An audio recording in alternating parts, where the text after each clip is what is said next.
جس کے اوپر سرکاری قسط کا روپیہ باقی تھا۔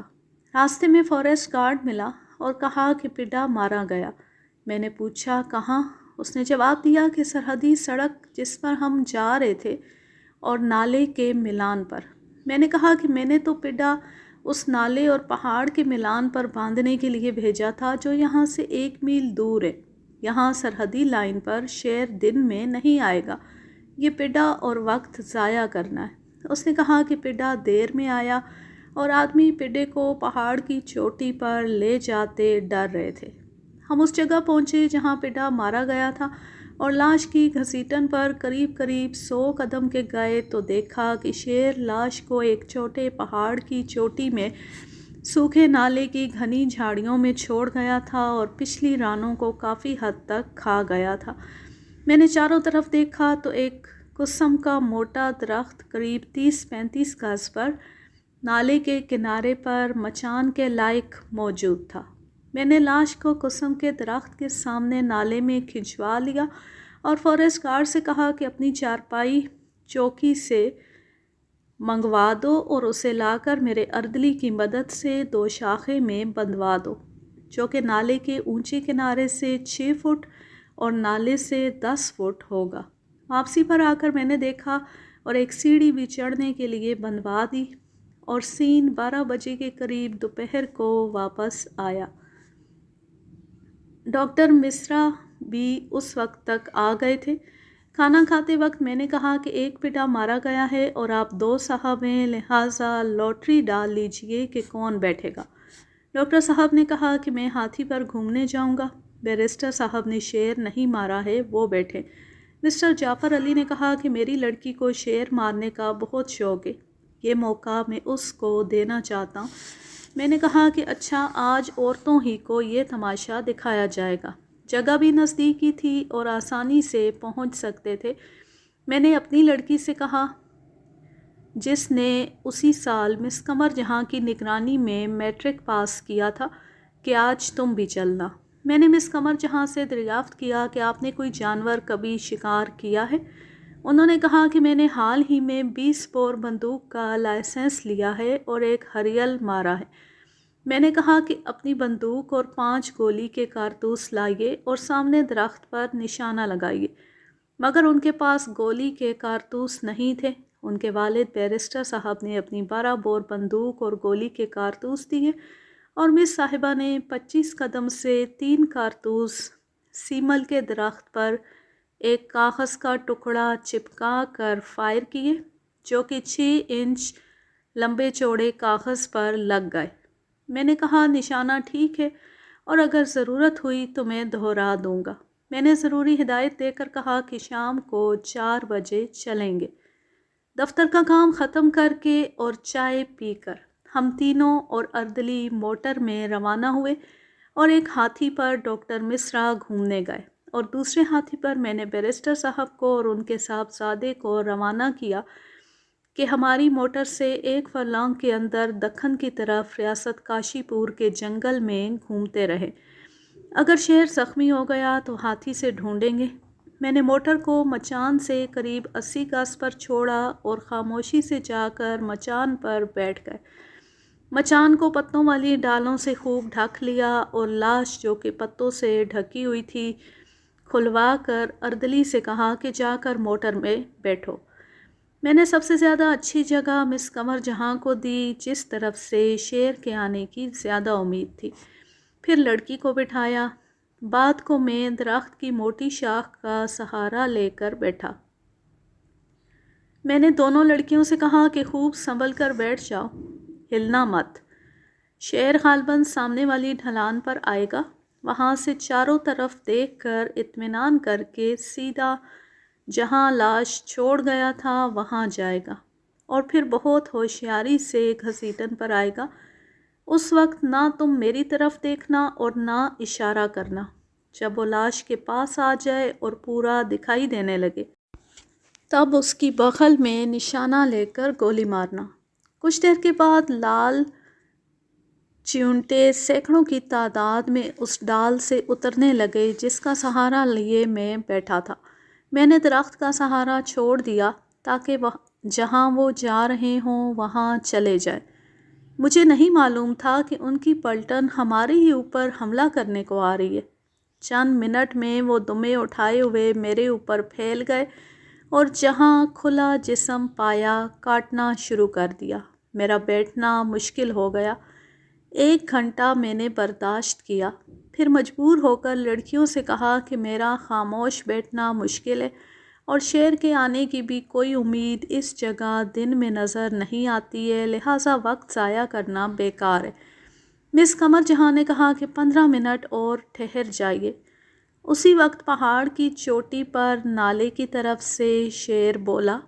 چند منٹ کے بعد دوسری آواز اور نزدیک سے اور تیسری اور بھی نزدیک سے آئی۔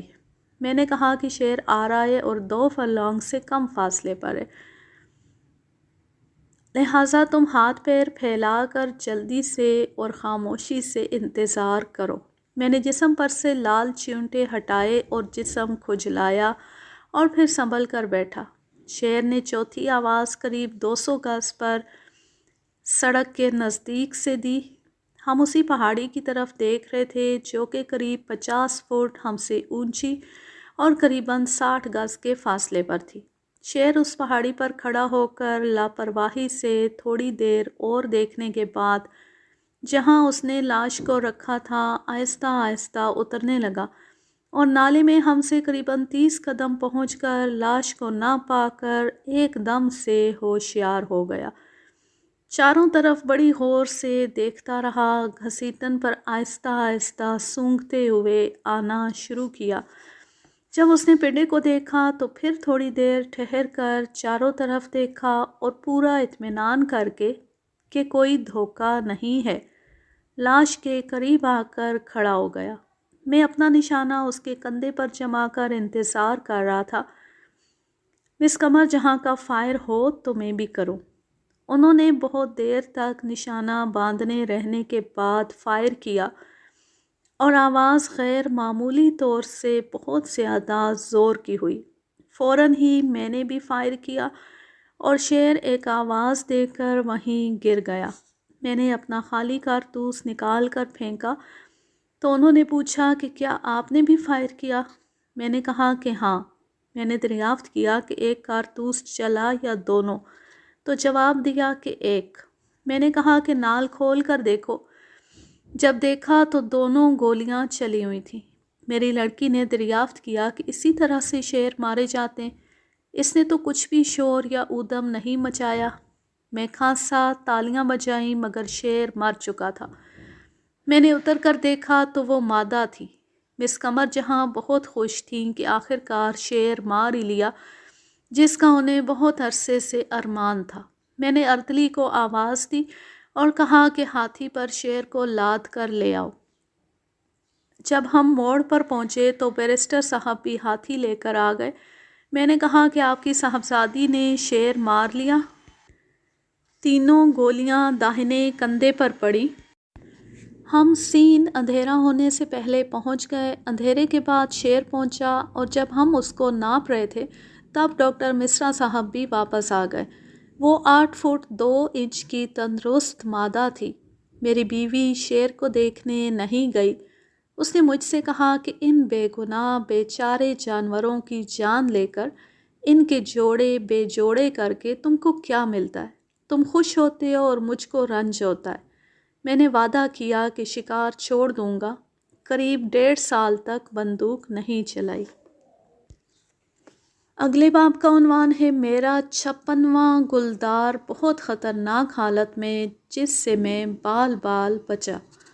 دسمبر سن 1940 میں کنزرویٹو صاحب دورے پر آئے اور مجھ سے کہا کہ بہرائچ ڈویژن کے تبادلے کے لیے تیار رہو کیونکہ مجھے لینڈ 1 ڈویژن میں قریب 5 برس ہو گئے تھے۔ میں نے کہا کہ اگر ممکن ہو تو میرا تبادلہ جھانسی کر دیا جائے تاکہ میں وہیں سے پینشن لوں جو کہ میرے گھر آگرہ سے نزدیک ہے۔ انہوں نے کہا کہ میں وعدہ نہیں کرتا مگر کوشش کروں گا۔ جنوری سن 1941 میں میرا تبادلہ جھانسی ہو گیا اور میں پہلی دورے میں 22 جنوری کو تال بھیٹ میں PWD کے بنگلے میں ٹھہرا ہوا تھا جو کہ جھانسی سے 27 میل پر ہے۔ رات میں خوب بارش ہوئی اور صبح کافی ٹھنڈ اور کہرا پڑ رہا تھا۔ میں چائے پی کر کوارٹر بند کیے ہوئے انگیٹھی کے سامنے بیٹھا خط لکھ رہا تھا جب رینج کلرک تال بھیٹ دوڑتا ہوا آیا اور کہا کہ ایک گلدار نے گاؤں کے کنارے رینج کوارٹر کے پاس کے گھر میں سے ایک بکری پکڑ لی اور پہاڑ کی چوٹی پر جھاڑیوں میں بیٹھا کھا رہا تھا۔ نزدیک کے گھروں کا ایک بوڑھا حاجت ضروریہ کے لیے گیا اور اس کے پاس سے گزرا۔ گلدار ہررانے لگا۔ ابھی دن نہیں نکلا تھا اور بوڑھے کو صاف دکھائی بھی نہیں دیتا تھا۔ اس نے اپنے 2 جوان لڑکوں کو آواز دی اور کہا کہ دیکھو کون سا جانور ہے۔ لڑکوں نے دیکھا کہ ایک گلدار بکری کو کھا رہا ہے۔ انہوں نے شور مچایا۔ گلدار بکری کو اٹھا کر اور آگے بڑھ گیا۔ شور سن کر اور آدمی بھی آ گئے۔ گلدار بکری کو چھوڑ کر پہاڑ کے تیز ڈھال پر قریب 100 گز اوپر تال بھیٹ کے پرانے قلعے کی دیوار کے نیچے پتھروں میں گھس گیا اور اس کے پیچھے گاؤں کے آدمی اور لڑکے شور مچاتے ہوئے گئے اور لوگ جمع ہونا شروع ہو گئے اور گلدار چٹان کے ایک سوراخ میں گھس گیا اور اس کا پچھلا حصہ دکھائی دے رہا ہے اور آدمی گھبرائے ہوئے کھڑے ہیں۔ اس کو مار دیجئے۔ میں نے کہا کہ میں نے شکار کرنا چھوڑ دیا ہے، کسی گاؤں والے سے کہو مار دے۔ اس نے کہا کہ گاؤں میں ایک بندوق ہے، وہ وہاں بندوق لیے موجود ہے مگر ڈرتا ہے۔ میں نے 366 بور رائفل اور 5 کارتوس لیے اور جس طرح سوٹ پہنے بیٹھا تھا رینج کلرک کے ساتھ اردلی کو لے کر چلا گیا۔ وہاں پہنچ کر دیکھا کہ قریب 200 آدمی پہاڑ کے تیز ڈھال پر چٹانوں درختوں پر، اسی قدر عورتیں اور بچے بھی پہاڑ کے نیچے گھروں کے سامنے جمع تھے۔ ایک آدمی پہاڑ پر قلعے کی دیوار کے نیچے پتھروں میں لمبا بانس لیے ہوئے زمین پر مار رہا تھا جہاں پر گلدار ہم سے قریب 100 قدم پر چھپا ہوا تھا۔ میں نے کہا کہ میں اس تیز ڈھال پر بغیر کیلوں والے جوتے کے نہیں چڑھ سکتا۔ رینج کلرک نے کہا کہ میرا ہاتھ پکڑ لیجئے۔ مجھے لگ رہا تھا کہ لوگ کیا خیال کریں گے کہ گلدار مارنے کے لیے میں دوسرے کا سہارا لے کر جا رہا ہوں۔ میں نے ایک لکڑی ایک گاؤں والے کے ہاتھ سے لے کر پہاڑ پر چڑھنا شروع کیا۔ میں جب اس جگہ پہنچا جہاں ایک آدمی لمبا بانس لیے ہوئے اپنے سے قریب 100 فٹ اوپر پتھروں میں مار رہا تھا اور گلدار ہررا رہا تھا مگر پتھروں کی وجہ سے مجھے کچھ دکھائی نہیں دیا۔ میں نے اس آدمی سے کہا کہ تم سامنے سے ہٹو تو میں تمہاری جگہ پر آ کر دیکھوں۔ جب وہ ہٹا اور میں اس کی جگہ گیا تو دیکھا کہ گلدار کی پچھلی ٹانگیں اور اس کی لٹکتی ہوئی دم دکھائی دے رہی تھی۔ ایسا معلوم ہوتا تھا کہ 2 بڑے پتھروں کے درمیان میں آگے راستہ تنگ تھا اور گلدار اس سے زیادہ آگے نہیں جا سکتا تھا۔ گلدار کے نیچے ایک جھاڑی تھی اور اوپر گھنا جالا تھا۔ سورج ابھی نہیں نکلا تھا۔ ٹھنڈی ہوا زور سے چل رہی تھی اور میری آنکھوں سے غیر معمولی طور پر پانی نکل رہا تھا جس سے اس اندھیرے سے گڑھے میں گلدار کی ٹھیک پوزیشن کا اندازہ نہیں ہو رہا تھا اور نہ ہی اس کا کوئی نازک حصہ دکھائی دے رہا تھا جس پر گولی مارتا۔ لہٰذا میں تیار رائفل لیے ہوئے کچھ دیر غور کرتا رہا کہ اگر گلدار اس سوراخ میں سیدھا نہیں ہے اور میری گولی صرف پچھلے دھڑ پر لگی تو پہلے تو وہ سیدھا میرے اوپر آئے گا کہ مجھ سے فاصلہ مشکل سے 15 فٹ ہوگا اور پھر چاروں طرف آدمی اور پہاڑ کی چوٹی پر سینکڑوں عورتیں اور بچے۔ یہ زخمی گلدار نامعلوم کیا اودم کرے گا۔ لہٰذا میں انتظار کر رہا تھا کہ جسم کا کوئی اچھا حصہ دکھائی دے تو گولی مار کر اسے ختم کر دوں، مگر تماشا دیکھنے والے بے چین تھے اور انہوں نے شور مچانا شروع کیا، چلاؤ گولی چلاؤ۔ میں نے سوچا کہ اب گولی نہیں چلاتا ہوں تو سب لوگ یہ کہیں گے کہ میں ڈر گیا اور عورتیں مجھ پر ہنسیں گی۔ لہٰذا میری اکڑ نے مجبور کیا کہ میں فائر کروں، اس امید پر کہ اگر گلدار اس سوراخ میں سیدھا کھڑا ہوگا تو میری گولی اس کے تمام جسم میں سے گزر جائے گی اور وہ ضرور مر جائے گا۔ لہٰذا میں نے اطمینان کا نشانہ اس کی دم کی جڑ پر لے کر فائر کیا۔ رائفل کی آواز پہاڑ میں گونج رہی تھی۔ بانس والا آدمی میرے دائیں اور میرا اردلی بائیں طرف کھڑے تھے۔ یہ دونوں بھاگنے کے لیے مڑے اور تیز ڈھال پر لڑکے۔ اور بھی آدمی شور مچاتے اور لڑکتے ہوئے بھاگے۔ میں غور سے گلدار کی حالت دیکھ رہا تھا۔ وہ ہلا تک نہیں مگر اس کی دم سے خون بہنے لگا۔ مجھے خیال ہوا کہ شاید گولی کل جسم میں سے ہوتی ہوئی سر میں پہنچ گئی اور وہ فوراً بغیر ہلے مر گیا۔ جب بھاگنا بند ہو گیا تو لوگوں نے پھر شور مچایا کہ ایک گولی اور مارو۔ میں نے بھی مناسب سمجھا اور ایک گولی اور اسی جگہ پر مار دی۔ اس مرتبہ گلدار نے پیچھے نکلنا شروع کیا۔ میں نال میں تیسری گولی لا کر غور سے دیکھ رہا تھا کہ کوئی حصہ مثلاً کمر کا یا بغل پر نظر پڑے تو میں فائر کروں، لیکن یکا یک گلدار مڑا اور ڈھونک کر حملہ کر دیا۔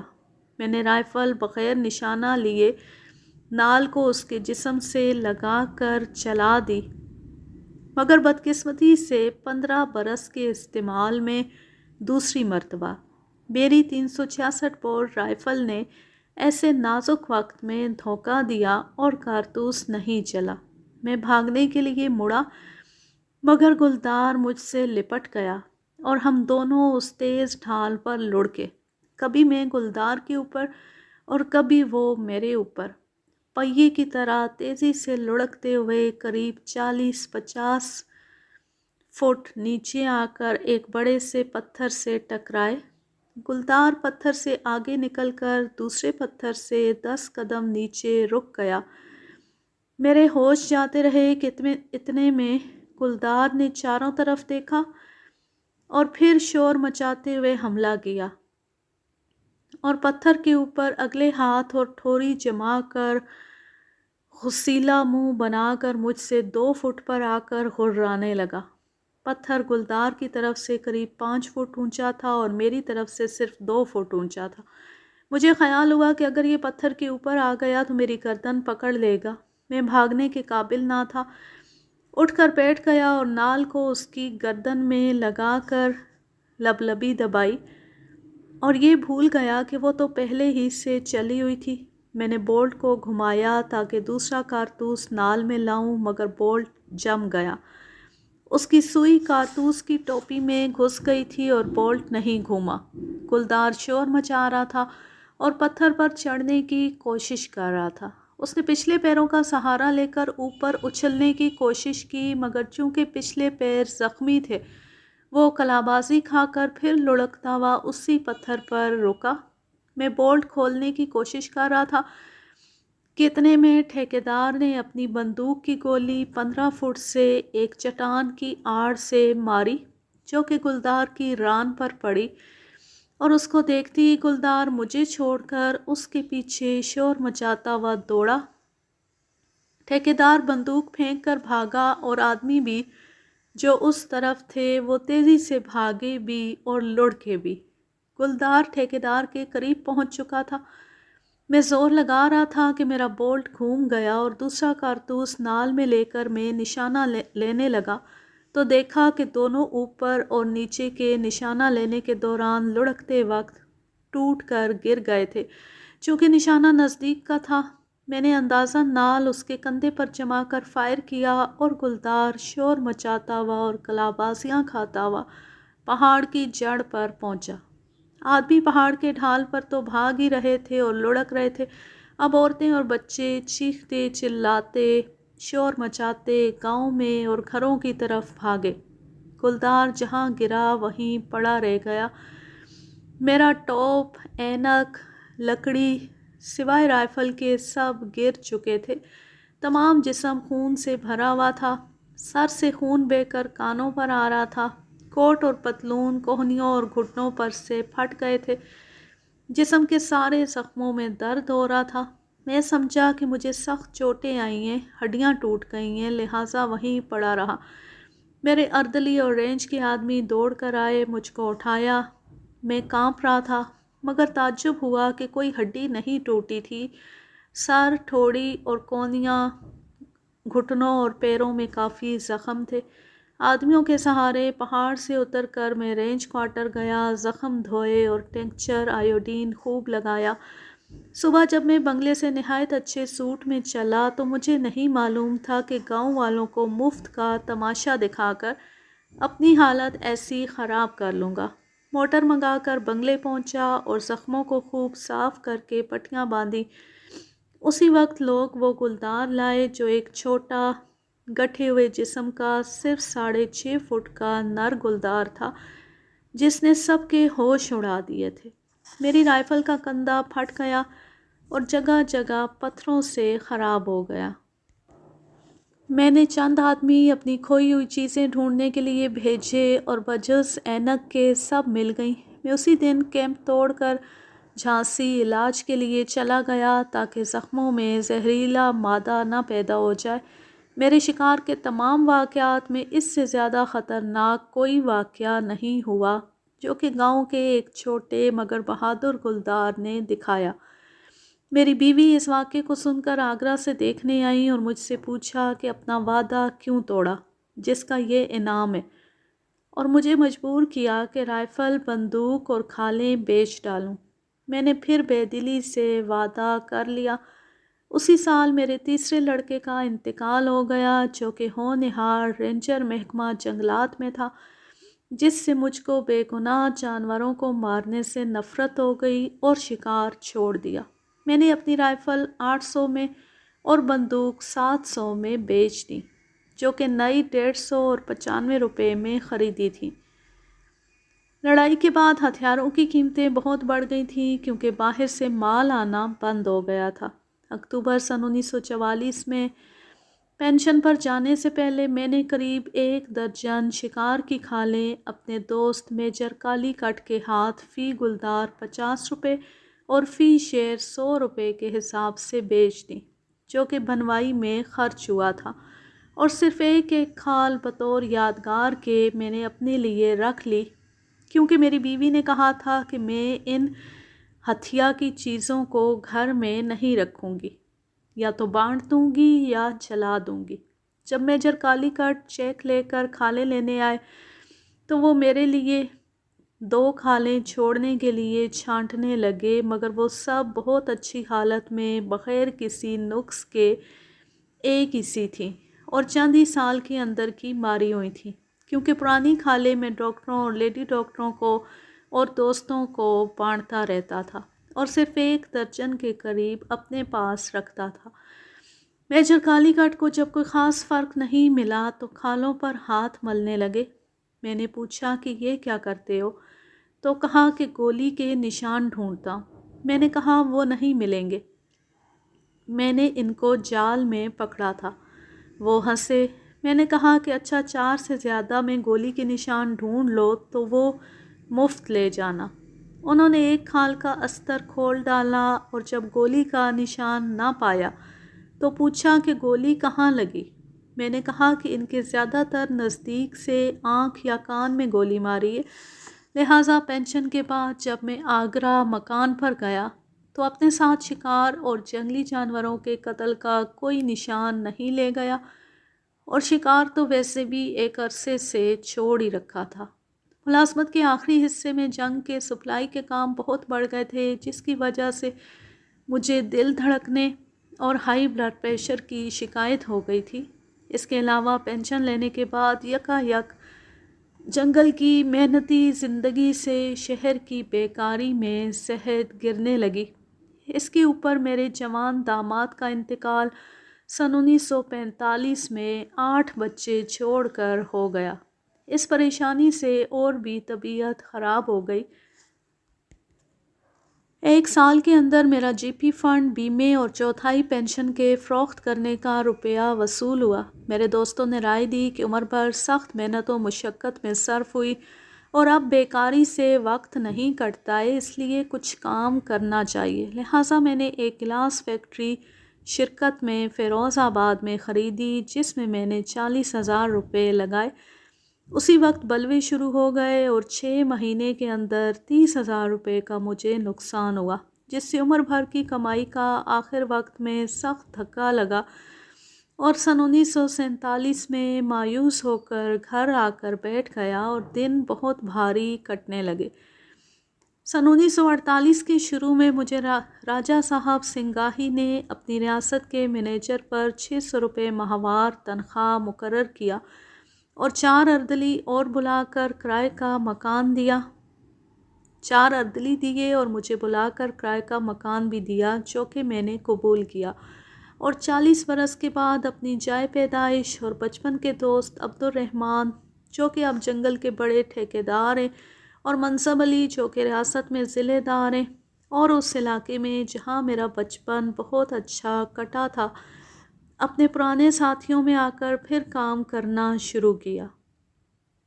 مجھے اس دیہات اور جنگل کی زندگی سے خاص دلچسپی تھی، لہٰذا میری صحت بھی ٹھیک ہونا شروع ہو گئی اور وقت بہت اچھا کٹ رہا تھا۔